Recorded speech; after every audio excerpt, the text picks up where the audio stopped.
之後難以逃生。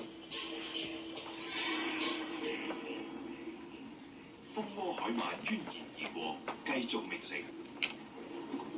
但係呢度仲有其他海鰻。白眼海鰻離開安全嘅珊瑚巢穴。附近一隻螳螂蝦對外來客有啲唔耐煩，似乎佢揾到一餐大餐，可惜飢餓嘅石斑唔俾佢得逞。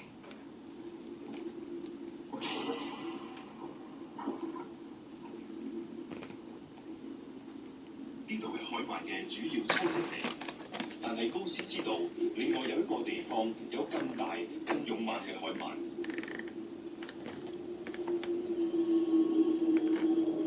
小組希望揾到最大嘅一種海鰻——巨海鰻。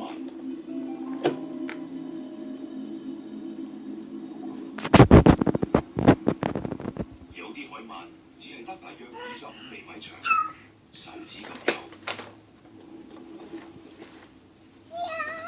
但係巨海鰻可以有3米長，同大髀一樣咁粗。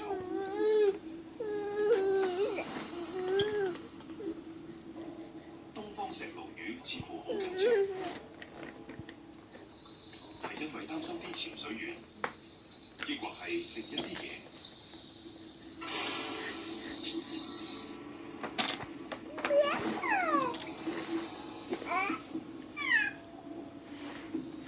地毯面對面望住一條巨海鰻，